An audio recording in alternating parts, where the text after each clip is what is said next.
Bueno, muy buen día a todos. Muchas gracias por la introducción y por la invitación.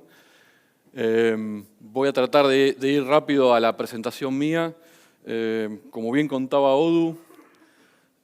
yo fui el lunes a hablar con él, a comentarle un poquito la presentación que había armado y a consultarle si él quería que, en particular en este tipo de reuniones, bajara alguna línea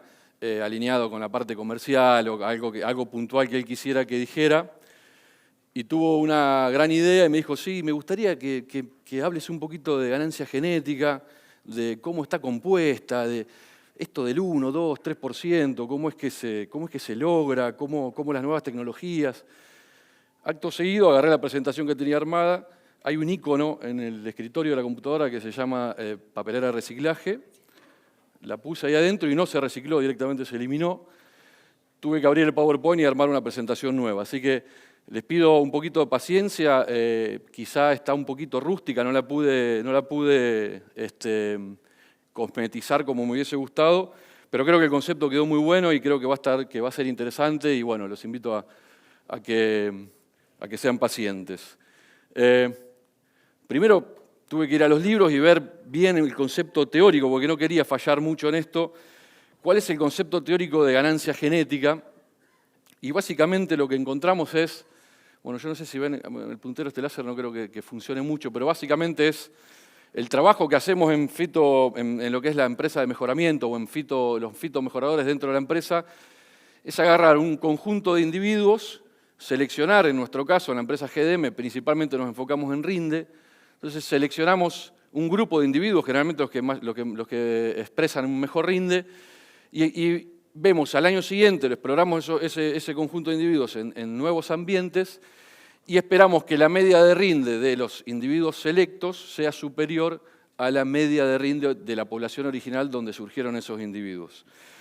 Esa respuesta R es lo que se conoce como ganancia genética. La ganancia genética es lo que mueve el motor de todo programa de mejoramiento y es lo que realmente nos diferencia dentro de la empresa, dentro de la industria, nos diferencia, porque nosotros realmente hacemos foco y queremos explotar al máximo esta característica. La ganancia genética básicamente está compuesta por dos términos. Uno es cuánto de la variación fenotípica, que es la que vemos en el campo, está explicada por los genes, y eso afectado por el diferencial de rendimiento, el diferencial de selección, qué tanto aprieto yo para seleccionar esos individuos,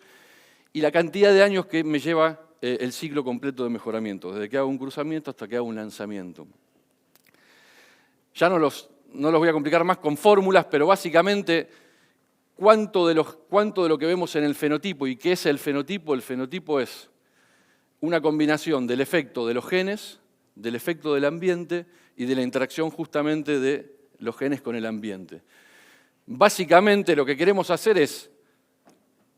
cuando hacemos mejoramiento con todas nuestras herramientas, tratar de agrandar todo lo que está en la parte superior de la fórmula que sea mayor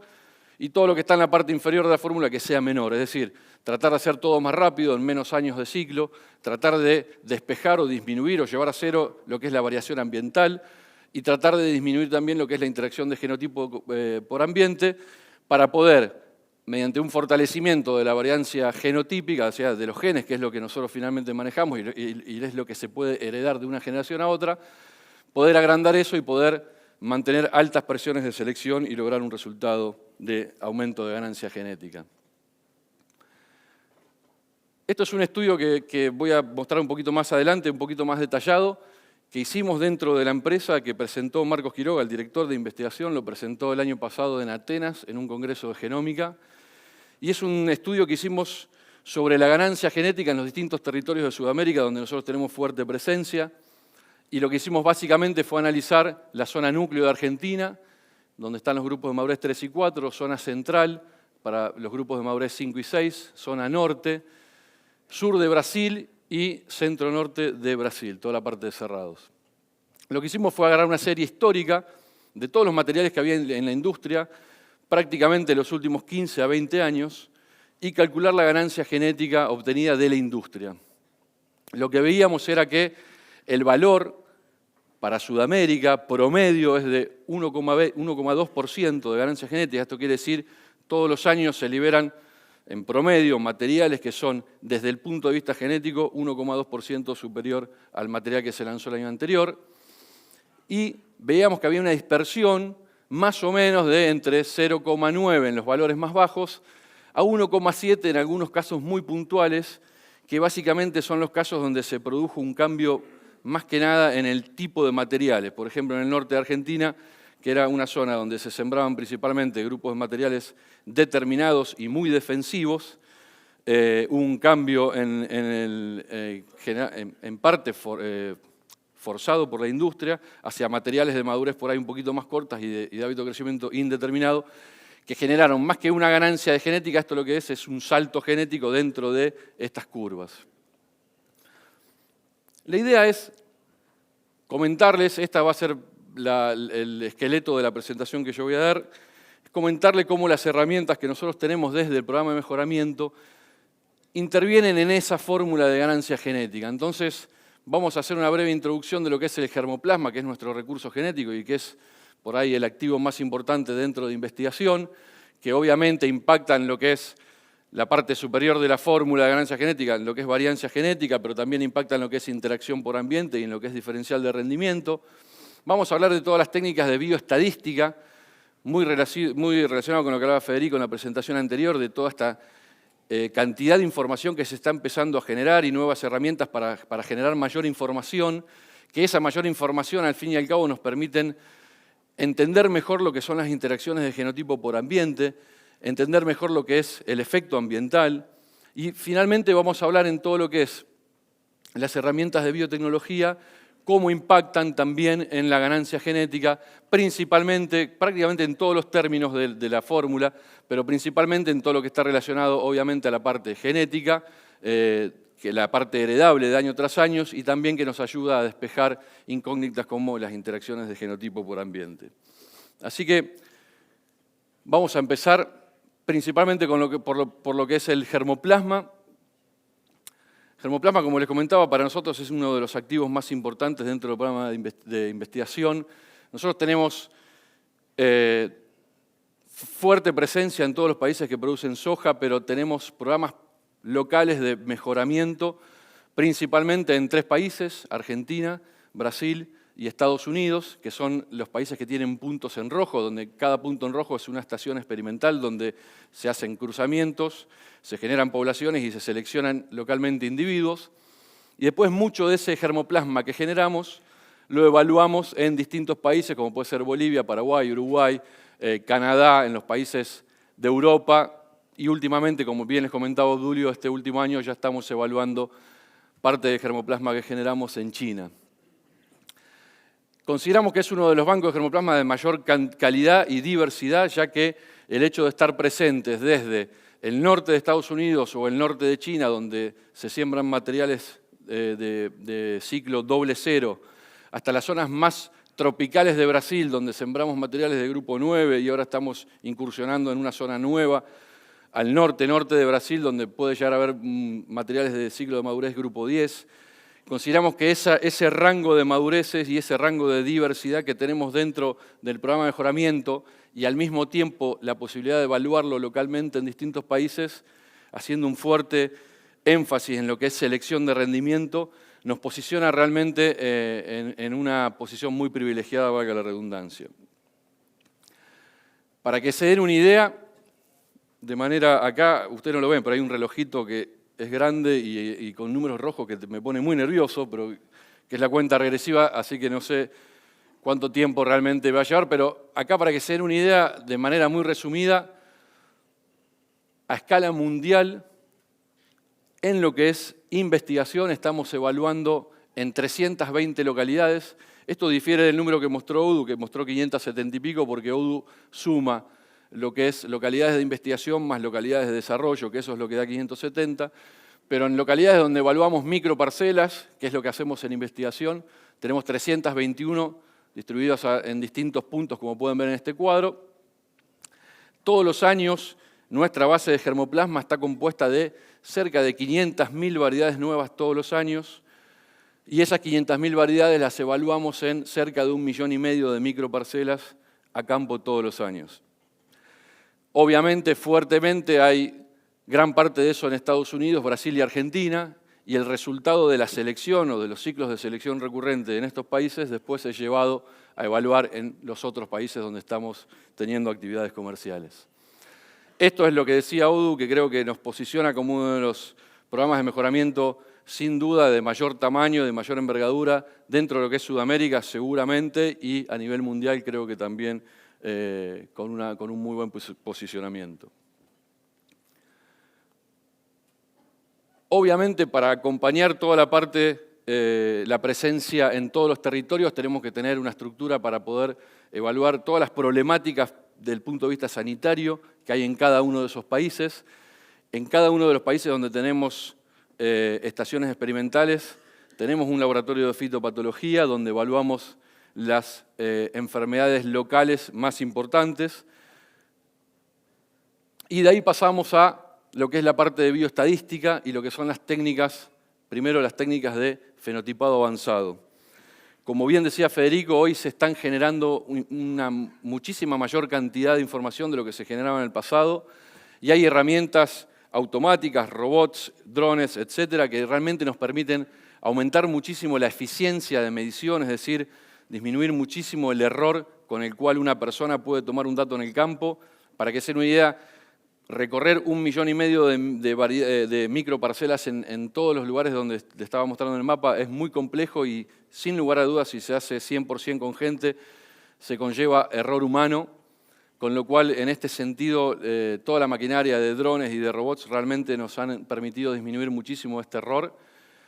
Obviamente medir la calidad, no solamente la calidad de las microparcelas, sino la calidad de los ensayos en general, si el territorio que elegimos fue bueno, si hay que mejorarlo, si hay que cambiarlo para otros años. Y obviamente toda la parte de correlacionar toda esa información que se releva en el campo con los datos de rendimiento o con los datos que se logran a fin de campaña. Esto básicamente es lo que hacemos con los drones. Estamos volando todos nuestros ensayos con drones para evaluar entre tantas cosas, grupo de madurez, rendimiento, etcétera. Se hacen vuelos, se generan un parcelamiento de los ensayos, se arma un mosaico, los datos se procesan, se generan a través de diferentes algoritmos, se generan distintas curvas y esas curvas después se ajustan con los datos de RINDE y podemos estimar, predecir grupo de madurez, rendimiento, etcétera. No solamente estamos trabajando en drones, estamos empezando a equipar nuestras cosechadoras y sembradoras de sensores que hoy están disponibles a nivel productor, las estamos adaptando para lo que es maquinaria experimental y estamos instalando sensores que nos permiten medir fertilidad del suelo, distribución de la siembra, grado de compactación, humedad, componentes de rendimiento en el caso de la cosechadora, tamaño de grano, vuelco, altura de planta, estructura, etcétera. También estamos desarrollando con varias empresas tecnológicas robots que nos permiten hacer un fenotipado en el campo. Esto realmente es muy, muy interesante. Estamos pudiendo medir componentes de rendimiento, tamaño de grano, número de granos por metro cuadrado, altura de planta, rendimiento, estimaciones de rendimiento, calidad de fotosíntesis en cada uno de los momentos del ciclo de cultivo, estimación de biomasa y realmente se está generando muchísima información en este sentido. Esa información que se genera se junta con todo lo que es la información que ya hay disponible de suelo y nuevos análisis que se van haciendo todos los años, todo lo que es la parte de clima, estamos poniendo las estaciones meteorológicas de avanzada en cada una de nuestras localidades, tenemos toda la información de sensores remotos, podemos hacer un seguimiento tanto de clima como de agua en el suelo a lo largo de todo el periodo de cada uno de nuestros ensayos y de nuevo esto después se correlaciona con ese 1,5 millones de microparcelas y realmente es muchísima información que está disponible y que como bien decía Federico, hoy hay un cambio en el paradigma en el sentido en que si bien había muchísimas de estas machine learning, redes neuronales y modelos mixtos, son teorías y fórmulas que se generaron hace muchísimo tiempo, recién hoy en día tenemos la cantidad y la capacidad de los servidores suficientes como para poder correlacionar toda esta información. Todo eso obviamente nos permite, como les decía, la parte de bioestadística, disminuir muchísimo el peso que tiene el efecto ambiental y la interacción de genotipo por ambiente dentro de esa fórmula de ganancia genética para poder maximizar la misma. En términos de biotecnología estamos trabajando fuertemente en lo que es Backcross, que por ahí algunos lo han escuchado, es la metodología principalmente usada antiguamente por los maiceros para hacer transformaciones, transformar líneas, incorporar una característica, principalmente un transgénico o algo por el estilo, a través de una técnica que es cruzar durante varias generaciones sobre una misma línea para poder incorporar un gen o uno o dos genes o dos características. En soja eso no era muy utilizado, primero porque llevaba mucho tiempo y porque el resultado final, a lo largo de varias generaciones, era, en términos de rendimiento, era el mismo con el cual habíamos arrancado, nada más que se incorporaba una característica. Y ello llevaba mucho tiempo, pero nosotros lo que hemos desarrollado a través de una maestría que hizo una de las chicas que forma parte de nuestro equipo, que hoy es breeder en Tucumán, que es Mónica Justi, que hizo su maestría en mejoramiento genético en la Universidad de Rosario, y su tema de tesis fue cómo acelerar esta transformación a través de Backcross usando la tecnología de genotipado por secuenciación, es decir, se satura con marcadores moleculares el recurrente y así en cada ciclo se va identificando aquellos individuos que recuperaron mayor porcentaje del genoma en el proceso de transformación y en el término de 2 o 3 generaciones se puede realmente lograr un 99% de similaridad, que es lo que básicamente hace el Backcross, comparado con lo que era el método tradicional, que eso llevaba 6 a 7 generaciones. Esto realmente es muy importante porque nosotros tenemos un programa de mejoramiento convencional o no transgénico que ha crecido mucho y es muy fuerte a lo largo de los últimos años y que nos permite estar en una posición muy privilegiada en términos de que hoy hay muchas biotecnologías en términos de transgénesis disponibles y es imposible armar un programa de mejoramiento para cada una de esas biotecnologías. Hoy, por ahí, ustedes lo que más escuchan son las biotecnologías de Monsanto, las biotecnologías de Corteva, pero hay un montón de otras empresas que están trabajando en biotecnología de transgénesis. Don Mario claramente no es su foco trabajar en transgénesis. Vamos a ver más adelante que hay otros proyectos. Y poder incorporar estas tecnologías a través de esta metodología, en vez de armar un programa de mejoramiento, realmente juega a favor de nuevo de la ganancia genética. Selección genómica es también una tecnología que se viene utilizando mucho en los últimos años. Para que se den una idea, todo lo que es generación de información genética en los últimos 15, 20 años realmente ha sufrido un cambio enorme. Nosotros cuando empezamos nuestro primer laboratorio de biotecnología, que fue en el 2007, podíamos lograr un bajo número de información a un alto costo, es decir, cada dato que generábamos llevaba mucho tiempo y era muy costoso, por lo tanto se utilizaba principalmente en tratar de seguir e identificar un gen a lo largo del programa de mejoramiento, que podía ser un gen de sanidad o un transgénico, y poder hacer selección a favor de ese gen. Ya para el 2010 empezamos a trabajar con una plataforma un poquito mejor, pero también de baja generación de información. Por ahí había un bajo número, se aumentaba el número de data points y bajaba un poco el precio, pero tampoco era algo muy extensivo. Y ya para el 2015 sí invertimos en la primera plataforma que se denomina de High Throughput, que permite bajar mucho el tiempo y generar muchísima información en cada muestra con un precio a un costo relativamente interesante. Y ya hoy para el 2019, que trabajamos con esta tecnología de genómica, estamos logrando generar realmente muchísima información, más de 100 millones de puntos de información todos los años a un costo realmente bajo. Y esto permite conocer en esencia la huella digital desde la genómica de cada uno de los individuos, de cada uno de esos 500.000 materiales que evaluamos todos los años. Esta parte del trabajo que le comentaba, que presentó Marcos Quiroga, mi jefe y el director de investigación, lo presentó el año pasado en un congreso de genómica en Atenas. Básicamente, lo que hizo fue, como le mostraba hace un rato, medir lo que fue la ganancia genética en cada uno de los territorios que les mencioné, núcleo centro-norte de Argentina, sur y centro-norte de Brasil. Y aparte de medir la ganancia genética, lo que hicimos fue tratar de entender qué era lo que había pasado desde el punto de vista genético, es decir, si los grupos de materiales que habían logrado X ganancia genética en cada uno de los territorios tenía una explicación o tenía algo que nos llamara la atención desde los genes. Nosotros obviamente sabíamos lo que había pasado con nuestros materiales, sabíamos el origen de nuestros materiales que se vendían en cada uno de estos territorios, pero este estudio abarcó prácticamente todos los materiales de la industria a lo largo de mucho tiempo. Obviamente, bueno, acá medimos lo que era la ganancia genética, como lo había comentado antes, y lo que encontramos fueron clústeres genómicos donde veíamos realmente que en algunos sectores la genética se había mantenido bastante constante o continua a lo largo de todo ese proceso, que fue básicamente lo que era la zona núcleo. Los grupos 3 y 4, que sabemos que en Argentina han tenido en un inicio un origen genético principalmente del centro-norte de Norteamérica, se ha mantenido el pool de genes dentro de la zona núcleo y se ha ido mejorando sobre eso, mientras que cuando nos íbamos a otros territorios, principalmente centro-norte de Argentina y todo lo que fue Brasil, se ha visto una combinación de grupos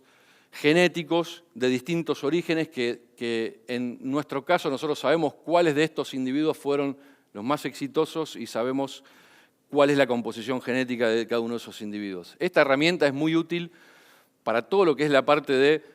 nosotros entender y predecir qué tipo de cruzamiento, qué tipo de genética tenemos que mezclar para lograr un resultado en cada uno de los territorios donde estamos teniendo presencia. La genómica, como les comentaba, tiene básicamente tres utilidades. Una es esa, la de poder realmente hacer una huella digital desde los genes o un fingerprint de cada uno de los materiales que tenemos y entender el comportamiento que vemos en el campo, tratar de tener una explicación desde los genes. A través de eso poder estimar un valor genético, que ese valor genético luego es utilizado para predecir qué cruzamientos hacer y qué cruzamientos no hacer, o dentro de una población, qué individuos seleccionar y cuáles no. Y obviamente hacer una predicción genómica no solamente de qué cruzamientos, sino también de qué rendimientos. Todo esto realmente es una tecnología que estamos utilizando y que estamos en continuo perfeccionamiento y continua utilización. Básicamente lo que se arma son fases de entrenamiento donde hay un conjunto de individuos que conforman nuestro material más elite, que a través de genómica predecimos qué cruzamientos hacer y qué individuos seleccionar y que al mismo tiempo eso retroalimenta nuestra nueva fase de entrenamiento. Esto es un ciclo que se da cada 2 o 3 años y que realmente nos está dando resultados pero muy interesantes. Y finalmente, hablar de las NBTs, que en términos biotecnológicos es lo último que por ahí han escuchado en términos de avances tecnológicos. Esto básicamente es, dentro de las NBTs, la más frecuente y la más nueva es lo que es la parte de edición génica, que la edición génica es básicamente generar cambios o variaciones genómicas que podrían ocurrir de forma natural, como puede ser una mutación, pero hacerlo de una forma dirigida. Es decir, es tratar de identificar un gen o una característica asociada a un gen y tratar de, a través de una herramienta que ahora vamos a ver, tratar de generar un pequeño cambio en ese gen para esperar que el resultado sea un apagamiento, un silenciamiento de ese gen. Si yo lo que quiero es hacer eso, evitar que ese gen se exprese, o generar un cambio, como puede ser, no sé, aumentar, si sé que hay un gen que codifica para proteína, tratar de aumentar o disminuir en función de cuál sea el objetivo. Como bien les comento acá, la edición de genomas puede modificar el fenotipo de una variedad, es decir, se puede tornar una variedad, si identifico la región de genes que codifica para resistencia o tolerancia a una enfermedad, puedo generar un cambio que me genere resistencia a un patógeno. Esto es un gran tema de discusión desde el punto de vista regulatorio. Previo análisis caso por caso, existen antecedentes de que esta tecnología no necesitaría una desregulación a nivel mundial, es decir, fuera de la regulación de los GMOs. Eso hoy todavía está en discusión. Países de vanguardia como Argentina, Brasil y Estados Unidos lo ven de esta manera. Hay que ver cuál es la visión de Europa al respecto. Hoy ya hay nuevas técnicas de edición génica que por ahí ayuden a mejorar la percepción por ahí de Europa de que sea un GMO o no sea un GMO, y realmente vemos que hay un avance año tras año muy grande sobre esta tecnología. Para que se den una idea de cuál es el concepto de esto, como yo les comentaba, tenemos un programa no transgénico muy importante y nosotros hicimos un laboratorio de edición génica, que ahora les voy a mostrar alguna foto, y estamos trabajando fuertemente sobre esos individuos no transgénicos para modificar gran cantidad de características, ya sea enfermedades, calidad y, obviamente, como último objetivo, rendimiento. La edición génica funciona a través de una enzima que se llama CRISPR-Cas, que está patentada, que reconoce un sitio, que es el gen target o el gen objetivo que estamos buscando, lo reconoce y genera una ruptura, y el sistema de autorreparación natural de la célula, cuando va a reparar esa zona que fue rota, puede generar el cambio que nosotros estamos esperando. Entonces, es una mutación dirigida, que no es producto del efecto del azar, como puede ser una mutación en el estado natural, sino que es producto de una ruptura generada a través de una enzima, ¿sí? Básicamente la edición génica tiene tres etapas o tres pasos. Una es el descubrimiento de genes. Esto es mucho estudio científico y que hoy la vanguardia en este tema lo llevan las universidades, que hacen investigación de fondo, que recorren el genoma principalmente de Arabidopsis thaliana, que es una especie vegetal del cual se tiene el genoma completo, y una vez que identifican cada uno de los genes para qué característica trabaja, tratan de buscar el paralelo en la soja, buscando en esa parte del genoma o en una parte similar del genoma, a ver si hay genes que trabajen o que sinteticen para las mismas características. Esto hoy lo hace mucho las universidades, como les comentaba, y nosotros desde Don Mario armamos vínculos con prácticamente todas las universidades de Argentina y de Brasil y algunas en Estados Unidos para delinear algunos modelos de trabajo en genes que nosotros vemos de interés. Lo que hicimos en Brasil, en el laboratorio nuestro en Brasil, fue armar un laboratorio de transformación genética, que es básicamente donde se trabaja con la CRISPR-Cas, y otro laboratorio de regeneración de tejidos. Es decir, una vez que se logra generar el cambio que estoy buscando, hay que tratar de regenerar ese tejido, porque se trabaja con tejido, con porciones de tejido, regenerar ese tejido en una planta, y la última etapa del proceso es cómo incorporar esa nueva modificación que hicimos a través de la edición génica dentro del programa de mejoramiento, es decir, cómo introducir esa característica dentro de nuestros materiales elite, que en esto tiene mucho que ver también lo que les comentaba del Bacross asistido por marcadores moleculares. Esto es un proceso que lleva entre 8 y 10 años, aunque hay mucho de eso que es la parte pesada de investigación básica, de lo que es descubrimiento de genes. La edición génica puntualmente lleva entre 1 y 2 años y poder incorporar eso al programa de mejoramiento va a llevar entre 2 a 3 años. Esto es lo último en tecnología. Estamos trabajando en proyectos de tolerancia a chinche, resistencia a nematodes, resistencia a roya, resistencia a distintos principios activos de herbicidas, en términos de calidad de proteína, calidad de aceites. Estamos trabajando en resistencia a macrofomina. Todos estos son los trabajos que estamos haciendo en lo que nosotros denominamos de proyectos de corto plazo, en los cuales vamos a tener novedades. Ya se han hecho muchas transformaciones con respecto a estos temas. Se está haciendo la regeneración de tejidos y esto es lo que consideramos de corto plazo, y de largo plazo, obviamente, siempre tratando de identificar genes que tengan alto peso de rendimiento y tratar de generar alguna mutación puntual ahí, o genes que puedan interferir o codificar a favor de todo lo que sea el estrés hídrico, estrés calórico, estrés térmico, etc.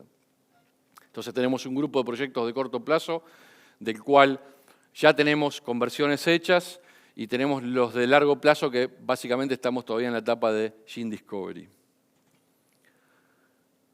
Esto es simplemente el laboratorio en Londrina, en donde tenemos nuestra sede principal de lo que es Brasil. Ya está montado el laboratorio y ya están trabajando, como les comentaba, haciendo las transformaciones y regeneraciones de tejido. Entonces, un poco habiendo repasado todas las herramientas de las que disponemos y cómo afectan estas en la ganancia genética, en términos de conclusión, es decir que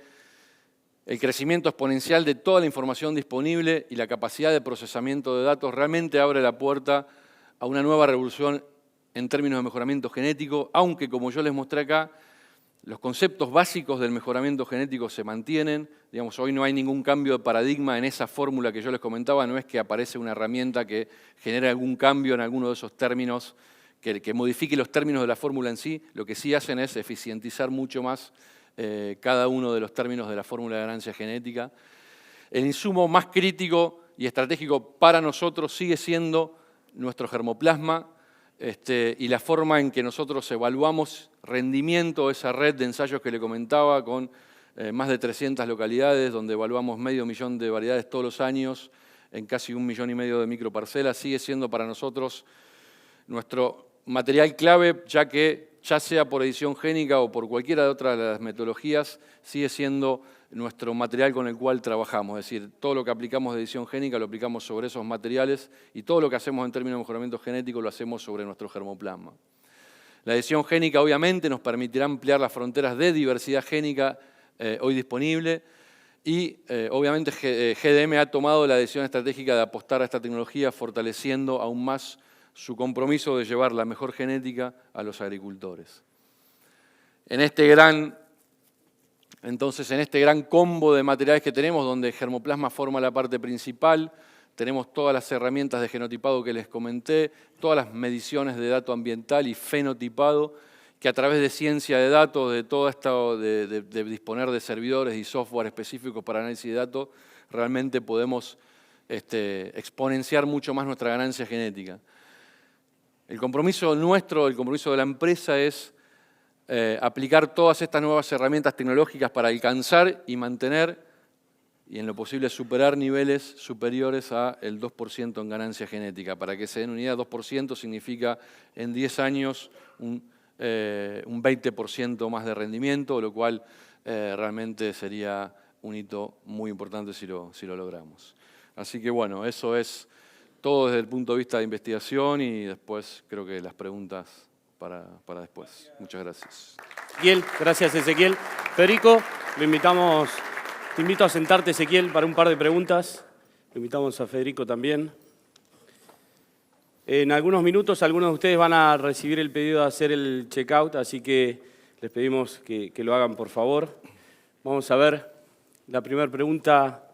para Federico. ¿Qué tecnologías para el agro ves con mayor impacto en los próximos 5 años?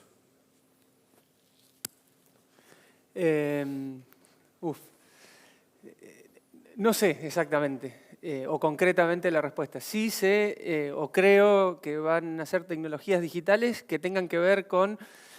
eficientizar procesos, como decía antes, porque aparte la mayor oferta de tecnología va a venir por ese lado. Todo lo que tenga que ver con tecnologías digitales para el registro de datos en el relevamiento de campos, el procesamiento de esos datos, la anticipación de posibles fenómenos cruzando esos datos relevados a campo con información climática, información de suelos, muchos de lo que decían, para anticipar posible avance de plagas, de malezas, de enfermedades, seguro va a ser uno de los puntos fuertes. Sin embargo, Federico, y esto está fuera de estas preguntas que nos ha enviado el público, hoy mencionaste, y yo lo escuché mucho a Marcos Quiroga, que lo mencionó Ezequiel, diciendo que, siempre lo escucho, que hay un montón de buenas intenciones, pero que finalmente vos mencionaste que 10, para ser generosos, empresas de AgTech van a llegar a buen puerto. ¿Va a ser de la mano de ellos este impacto en tecnología? ¿Ves una ola nueva, así como vino este AgTech hace unos años? Sí, dije 10 siendo generoso de las que están teniendo realmente impacto ahora. Vos, por un lado, lo que yo quería decir es, mirás la oferta y hay más de 100 o 200 tecnologías, principalmente digitales, generadas por distintos actores en distintos lugares de Argentina, y por otro lado ves la demanda y ninguna de ellas cubre ni siquiera el 10% del área agrícola. Entonces hay un desencuentro ahí entre la cantidad que se ofrece y la cantidad en que se usa. Las que más se usan tienen que ver con lo que decía antes, con lo que traté de contestar en la primera pregunta, que son las que tienen que ver con el relevamiento con detalle y con precisión en las recorridas de campo, el ajuste fino en base a asesoramiento remoto y a sensores terrenos de distintas decisiones como la fertilización. En la ganadería hay un montón, me animo a decir que más incluso oferta tecnológica digital que en la agricultura, con la misma orientación en cuanto al impacto que esperan tener. Y estoy seguro que algunas de esas que ahora dije que eran no más de 10, van a ser una de las más importantes e impactantes en el productor agropecuario. Pensando en las tecnologías digitales, por supuesto también la genética por un lado y la técnica por el otro, el desarrollo técnico, como fue en su momento, solo como ejemplo, el maíz tardío, los cultivos de servicio, el ajuste técnico, la muñeca del productor, obviamente va a seguir siendo clave. Ahora bien, te hago una muy cortita porque estamos faltos de tiempo. Sin embargo, el único robot que mostraste hoy cierra el círculo de toda la tecnología y este avance arrancando, ¿no? Es como volver, bueno, a muchísimo tiempo atrás. Sí, termina no es medio paradójico, no es medio irónico, ¿no? Suena irónico, pero termina en un acto muy simple, pero hecho de manera muy distinta, ¿no? De alguna manera simulando a lo que hacía un humano años atrás, pero ahora hecho digitalmente, porque para que eso pase tuvo que haber un sensor que lea y reconozca algo, tuvo que haber un procesamiento del dato que leyó ese sensor en base a las nuevas técnicas que recién se listaban de igual manera para el mejoramiento genético, y tuvo que haber una actuación de algún robot o componente de robot en base a esa información, a ese dato que se relevó, que se transformó en información, que se transformó en criterio de decisión, que se transformó en acción, ¿no? Es paradójico, no lo había pensado así, es paradójico, se llega al mismo resultado, pero por un camino muy distinto. Claro, sin lugar a dudas. Y la última para vos, Federico, ¿cómo crees que será el rol del agrónomo o de los agrónomos en los nuevos sistemas tecnológicos? Sí. Creo que es el mejor momento en la historia de la agricultura para el agrónomo, para mí. Nunca antes fue tan necesaria y tan desafiante la profesión del agrónomo. No solamente porque tiene un montón de herramientas más en su caja de herramientas para hacer mejor su trabajo, sino también porque empieza a ser cada vez más responsables de las cosas que se hacen, ¿no? Y me parece que eso está muy bien, que la profesionalización que lleva el agrónomo a la decisión y a la actuación en el campo es parte de lo que nos están pidiendo. Por lo tanto, me parece muy bien que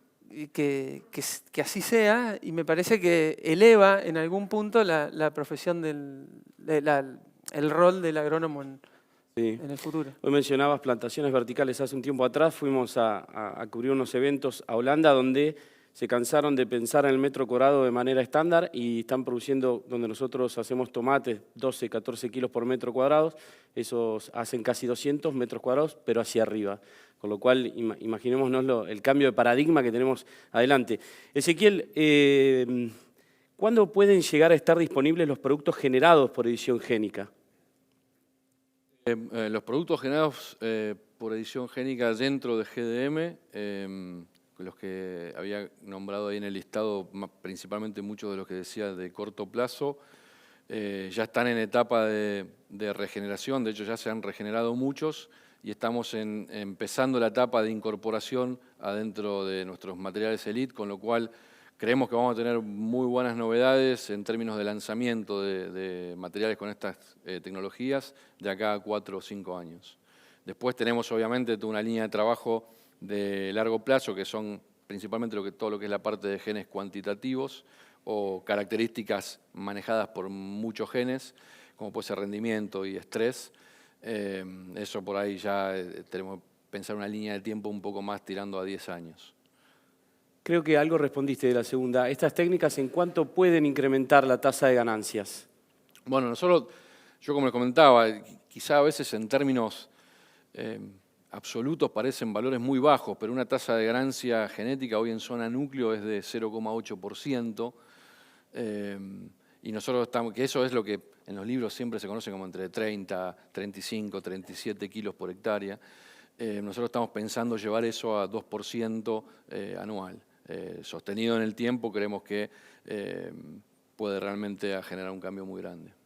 Y está a nivel personal, que no tiene nada que ver con el libreto que tenemos. ¿Qué sentís en una compañía hoy ayer en realidad presentó su grupo, ¿no? Una compañía que ahora es global, estar en el departamento y estar en estos temas de edición génica en Argentina, ¿no? Desde Chacabuco. Sí, bueno, para mí, obviamente, yo estoy en la empresa desde hace 16 años, en la parte de investigación, y a mí en lo que respecta al grupo GDM me tocó estar en Brasil mucho tiempo, estar en Estados Unidos mucho tiempo, ahora estar en China, y acompañar realmente el crecimiento de la empresa. Y como siempre, creo que lo que más me llama la atención es cómo el foco de la empresa está directamente relacionado con lo que es investigación, que es el producto, y cómo realmente el motor que mueve a nuestra empresa es el producto, y estar obviamente en la cocina donde se generan esos productos es una situación de privilegio enorme, y de nuevo haber acompañado ese crecimiento realmente es muy gratificante. Y aparte de nuevo, a nivel personal, profesional, la oportunidad realmente de conocer cómo se hace mejoramiento en distintos lugares del mundo y cómo son los sistemas productivos en todos los lugares del mundo, desde el extremo de un cultivo de safriña, donde hacen 2 cultivos de altísima tecnología en Los Cerrados, en Brasil, en Mato Grosso, hasta ver cómo siembran a mano en China los agricultores. Realmente es una enseñanza muy grande y obviamente todo lo que uno aprende trata de aplicarlo al sector donde trabaja en la empresa. Gracias, Ezequiel. Gracias, Federico. Le damos un fuerte aplauso.